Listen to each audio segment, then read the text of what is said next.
Saudi Arabia దగ్గర అణ్వాయుధాలు ఉన్నాయా లేవా అనే దానికి ఎవరూ కూడా సరైనటువంటి సమాధానం చెప్పలేనటువంటి పరిస్థితి. ఎందుకంటే ఈ మధ్య పాకిస్తాన్తో కూడా జతగట్టింది కాబట్టి బహుశా ఉన్నాయేమో.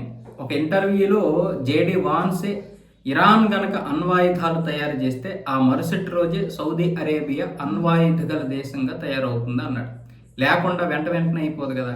అలాగే దీనికి ఇప్పుడు బలాన్ని చేకూరుస్తూ ఇరాన్ ఒక పెద్ద బాంబు పేల్చింది. ఇరాన్కి చెందినటువంటి Islamic revolutionary guards Corp senior commander అయినటువంటి హుస్సేన్ కనాని సౌదీ అరేబియా దగ్గర అణ్వాయుధాలు ఉన్నాయి, ప్రపంచాన్ని నాశనం చేసేటటువంటి అణ్వాయుధాలు ఉన్నాయి. ఆ విషయం అమెరికాకి తెలుసు, ఇజ్రాయెల్కి తెలుసు, అలాగే ఐరాసకి కూడా తెలుసు. కానీ ఎవరూ మాట్లాడడం లేదు. ఎందుకంటే అమెరికా ఇరాన్ అణ్వాయుధాలు తయారు చేయకూడదు అని చెబుతున్నటువంటి తరుణంలో ఈ యొక్క విషయం చెప్పడానికి ప్రధాన కారణం మన జేడి వాన్స్ కూడా ఒక ఇంటర్వ్యూలో ఇదే విషయాన్ని చెప్పాడు.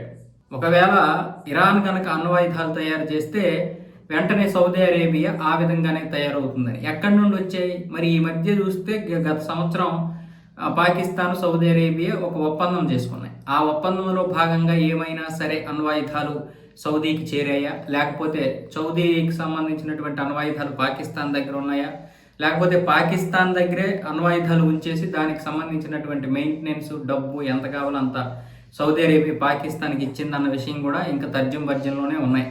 పైగా పాకిస్తాన్ ఏమంటుంది, సౌదీ అరేబియా దగ్గర ఉన్న మా దగ్గర ఉన్న అణ్వాయుధాలు రెండు దేశాల దగ్గర ఉన్నట్లుగానే అంటుంది. అయితే వాస్తవంగా ఈ ఒప్పందం అణ్వాయుధ ఒప్పందం కంటే కూడా పాకిస్తాన్కి చెందినటువంటి ఆ మిలిటరీ ఫోర్స్ ఏదైతే ఉందో ఆ ఫోర్స్ ఫ్రంట్ లైన్లో నిల్చోబెట్టి సౌదీ అరేబియాకి రక్షణ కోసం ఈ ఒప్పందం జరిగింది. ఒక 20,000 మంది గార్డ్స్ దానికి కావాల్సి వచ్చింది సౌదీ అరేబియాకి. ఎందుకంటే యూఏఈ నుంచి ఎప్పుడైనా ఏదైనా సమస్య వస్తే వెంటనే పోరాడడం కోసం, అలాగే ఇరాన్ నుంచి కూడా ఏదైనా దాడి జరగకపోతే వెంటనే పోరాడడం కోసం ఇప్పుడు ఈ యొక్క గార్డ్స్ కావాలి, పాకిస్తాన్ నుండి ఉన్నటువంటి గార్డ్స్ కావాలి. అందుకోసమని ఈ ఒప్పందం చేసుకుందని ప్రపంచ దేశాలు చెబుతున్నాయి. కానీ దీని లోపల ఒకవేళ అణ్వాయుధ ఒప్పందం జరిగినా జరగవచ్చు కొన్ని. ఇప్పుడు ఎందుకంటే పాకిస్తాన్ దగ్గర 172 ఉన్నాయి, అందులో ఒక 20-30 సౌదీ అరేబియాకి ఇచ్చినా ఇవ్వచ్చు. ఎందుకంటే పాకిస్తాన్ ఉన్నటువంటి ఆర్థిక పరిస్థితి అలాంటిది, ఏమాత్రం డబ్బు లేదు కాబట్టి. పైగా అప్పు కూడా ఉంది సౌదీ అరేబియాకి. అప్పులో భాగంగా J-17 థండర్ యుద్ధ విమానాలు కొంటున్నాం అంటున్నారు. కానీ ఏదైనా సరే మీ అప్పు మాఫీ అవ్వాలంటే మాకు ఒక 10-15 అణ్వాయుధాలు కావాలంటే ఏం చేస్తుంది పాకిస్తాన్? ఇవ్వక తప్పదు. అమెరికా మీద సౌదీ అరేబియా ఒత్తిడి తీసుకొచ్చి ఇటు పాకిస్తాన్ నుంచి తీసుకుంటుంది.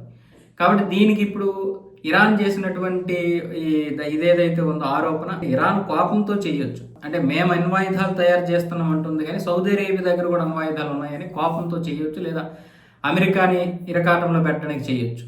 కానీ ఇందులో వాస్తవం కూడా ఉండే అవకాశాలు ఉంటాయి.